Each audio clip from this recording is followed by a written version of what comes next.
24/7, 24 por 7. É a expressão popular em inglês para dizer sempre ligado, funcionando ou trabalhando sem parar, 24 horas por dia, 7 dias por semana. No livro 24 por 7, O Capitalismo Tardio e o Fim do Sono, o teórico Jonathan Crary argumenta que o sistema capitalista global mudou fundamentalmente a experiência humana, ao submeter todos à tirania dessa sintonia permanente, que subverte os ritmos naturais do sono e da vigília. O que ele propõe como resistência ao império da atenção constante é a reconquista de espaços de liberdade, como o sonho e o devaneio. So start by telling us what for you is this 24/7 phenomenon that we're living right now. In Brazil, it's funny because the title of the book will be 24/7, right? That I don't know. Apparently. And we don't use the expression as much as here everybody knows what that means. So let's begin by explaining what you mean exactly. Well, I should probably say first off that I chose, the title was chosen not for its theoretical precision or exactitude, but really something more suggestive for its evocative resonance. And I guess especially to people who are in English language cultures where it is such a familiar phrase, a familiar sign, a kind of logo, and so on. So I'm using 24/7 to associate with a whole range, I mean with a fairly large range of phenomena. But basically it refers to a constellation of processes that are ceaseless, that operate without end, modeled probably most fundamentally on financial markets, on the necessity for the continuity of production, of circulation, of communication, of shopping, of work, and so on. Yeah. But I'm also using it not just in terms of the flow of time as something that's ceaseless, but as also to evoke the idea of exposure, of a time for which there's no retreat, there's no outside. So, I mean, in some ways, images of light and dark are useful for me. In that 24/7 is a kind of total illumination. And by illumination, I don't necessarily mean light, but exposure, which can refer to forms of surveillance that operate without stopping. Well, one of the many things that are in your book is that with the internet, every computer became a terminal, right? A digital terminal. But now with this 24/7 model that is, as you said, based on the financial markets, every person who is in that, exposed to that, right, every person becomes a terminal, right? Every person is producing for that network. Absolutely. Every person, in a sense, there are imperatives that are disguised, in a sense, as incentives, the idea that somehow we'll improve our status economically, we'll improve our status socially, we'll become more connected. More friends. Exactly. Whereas the end result is, I think, a deeper kind of impoverishment and dispossession because of those demands. It's interesting to me that so many people are concerned about the intelligence agencies and the NSA and all the things that Edward Snowden exposed, but they have no compunction, they have no hesitation to expose themselves and their private lives to consumer-oriented corporations. There's the idea in the book of we are being induced, and we like it, to refashion ourselves in that digital world, right? And even to monitor our activities, our physical or mental or emotional activities. For instance, I wear this band, right? it gives me, as long as I look at, as soon as I look at my my phone, I see how my day is going, my physical activity, and how my night went, how my sleep went. When I had deep sleep, when I had the light sleep, when I was awakened. So, and I can share this, for instance, with my personal trainer. So my personal trainer knows about my sleep. This could have implications in the future. This could be like a commodity. I could be sold drugs to sleep better, to have more deep sleep, according to... I'm giving this information. I'm putting that online, right? Yeah. What are the implications of everybody's doing that now? People who have access to those new gadgets, right? We love new gadgets. Why do we love those new gadgets? I feel also that it looks a little like maybe I'm exaggerating, like a slave's. You know, it's like I'm I'm in a chain. Well, I can take it off too, but well, there's an American writer, Thomas Pynchon. He, in his most recent book, Bleeding Edge, he referred to the devices and cell phones, smartphones that we carry on. He said these are our modern-day handcuffs. Handcuffs, yeah. But we don't know it. No. We wear them, we carry them, and that we're monitored all the time. But what you're talking about the kind of hyper-development of new sort of micro-technologies, for me this fits into this sort of loose general thesis of 24/7, is that there's an intensification of occupying every fragment or every interval of behavior, of activity, of time, so that there's a kind of intensifying colonization that is ultimately, I mean, I think we all realize somewhere in our heads that it's unsustainable and that it's not going to end well. The other thing that I didn't emphasize as strongly in my book as I would have liked is the divisive global picture that's emerging in terms of the division between a global north and a global south, or between the affluent cosmopolitan centers, wherever they may be, and the billions of people who are living at poverty level or even below.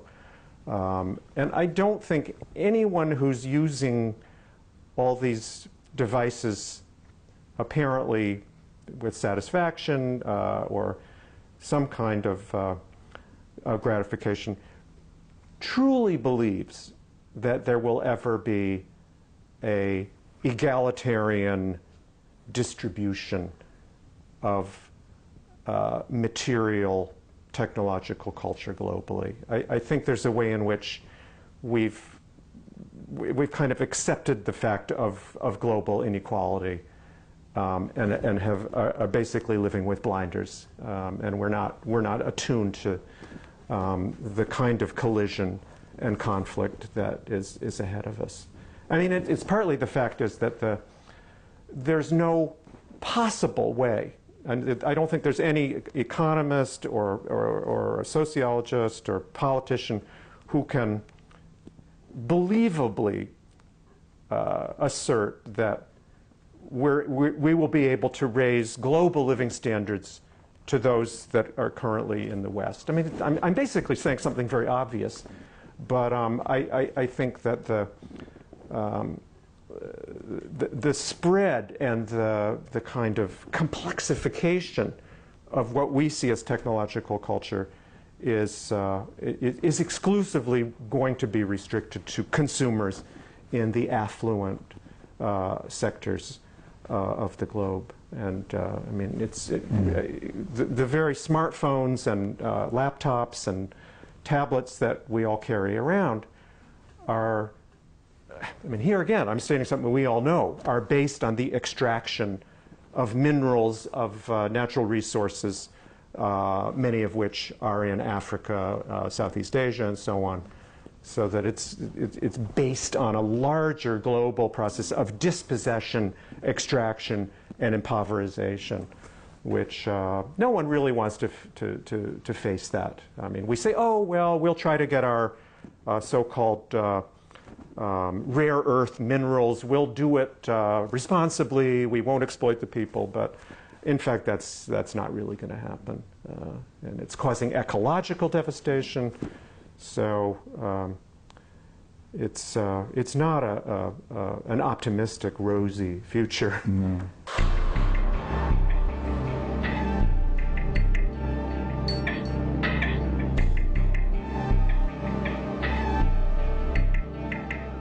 It's because sleeping and dreaming as an area of resistance, right? Well, the resistance in that, I mean, there are a number of political theorists, especially coming out of Italy, who talk about resistance less in terms of direct confrontation and pose alternate models of resistance that are bound up in ideas of withdrawal or defection, of a refusal, to participate, which in a sense is an indirect form of opposition. And in many ways, I think that's the direction in which a lot of political organization is going to have to go. That we're not going to be able to, I mean, look what happened in Egypt when the Muslim Brotherhood gathered in public. I mean, there was this complete inequality. And it kind of revealed the inadequacy of an older model of a struggle, of getting people out into the streets and confronting the forces of order and authority. There's also the illusion that those social media tools by themselves would be revolutionary, right? Well, I think we've sort of seen some of the limits of that. I'm not a huge fan of social media for many reasons, but I will acknowledge social media clearly is useful for what we in English we refer to as single issue mobilization. In other words, to get people together to focus on one particular objective. But I don't think that it's something that can build a broader consciousness that's revolutionary in nature. I think it's very difficult, while using social media, to imagine a future that's not built on that privatization and individual immersion in the technological system. Because, I mean, social media is not something like the telephone. It's not a neutral set of tools, but it's something that is very specifically designed by corporations to produce behavior of a very specific nature. So one of the things that I'm very familiar now with being called, people say, oh, you're a technophobe. I don't know what the word is for you. Well, or the other word, Luddite. People will understand. Okay.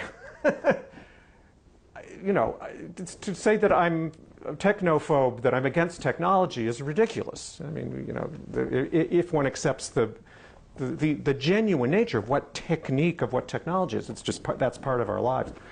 But the people who are accused of being technophobes are most often those people who are critical of the corporate products that we are all targeted with. So when I propose other ways in which communication and connection can take place, or in which communities can be formed, people say, "Oh, no, no, no, you can't." What ways? What ways? Well, I think there's that we're seeing in a number of places where local forms of political organization and community building take place. Maybe using social media to some extent, but I think that lasting and effective forms of community building, you know, have to have that that local basis where there's face-to-face familiarity with each other, where that kind of human connection is built. And I think part of what happened in New York, we had this whole Occupy Wall Street event, which, I mean, there are many very exciting aspects to that, but ultimately it was an ephemeral event, partly because of the absence of ties and connections between people that had been built out of longer shared struggles and familiarity. But let's go back to dreaming. There's a critical side in the book about Freud, right? The privatization of dreaming. Right. What is that? Well, we're in the whole era of the neurosciences where any kind of Freudian model of dreaming is considered kind of naive and it's kind of a historical artifact. But I do think that some of the kind of truisms or cliches that Freud's work produced, that there still is a popular understanding that dreaming is something that's private, that's individuated, that's about some completely internal economy of desire. And I think Freud was someone who was very wary, was very scared of the idea of something that would spill over into a larger set of wishes and desires of a collective nature. For him, there was something too disorderly about that model. I mean, in a certain way, I'm conflating two different senses. I mean, there's the idea of dream, that something happens, it's a kind of event that occurs when you're asleep. But I'm also loading on top of that the idea of wish, of a dream that's part of the larger imagination of alternate reality. Imagining a different present, a different future. Exactly. Yeah. I mean, I think dreaming in the literal sense of what happens when you're asleep is part of that. And I think that it's not simply about repressed wishes and desires, but it's about a larger participation in a yearning for something that is less broken. And there's also in Whitman, in this poem, the idea that sleeping equalizes, right? He has the money maker and the artisan, everybody sleeping together and dreaming together. Right. The child and the adult, the person who's well, the person who's sick, the criminal, the wealthy person. No, it came out of a very specific moment in kind of before this country took the road that it did to kind of robber baron capitalism in the late 19th century. So our hope is in sleeping and dreaming? Well, I think it's seeing the possibility that there could be other parts of our lives that are also outside of the demands for marketing, for financialization, for privatization. So maybe I should let go of this. Oh, well. Let it go of controlling my dreaming, right? Well, who knows what else they may be monitoring through it. Do you see that as an evil thing, or just as, part of life? That I'm sorry. Evil, or just something that is unavoidable. This control that we are subjected to. It's a society of control now, right? You call it a society of attention. What is that? Fashioning our perception in a different way. I'm going on a tangent here. Well, it's not so much of a tangent because some of my earlier work on perception, right? The observer. But on attention, and when scientists and psychologists were first studying the idea of attention, they realized that it wasn't unrelated to sleep in itself, and that attention is a narrowing of consciousness. I mean, here I'm generalizing in a very big way, but that it's closing out unnecessary stimulation and distraction, and sleep is a related narrowing of awareness and perception, obviously much more extreme in that it's really a complete closing down, or near complete. But hypnosis, when the science of hypnosis began to develop in the late 19th century, they also understood how hypnosis was related both to sleep and was also a form of attention that shut out a whole field of excessive stimuli. So I'm interested now in how the science of attention is part of a huge interest in terms of the technology corporations. In fact, one of the executives of Google, his name is Eric Schmidt, he said the 21st century is the century of the attention economy. And he said the corporations in the 21st century who will be most successful will be those who've learned how to control and attract the attention of individual users of the internet. So how important would be to let yourself have some idle time, rêverie, daydreaming? Well, I'm so glad you brought up those words, because reverie, daydream, those are the spaces, those are the intervals that I think in terms of a future, in terms of the imagination of future, are absolutely essential.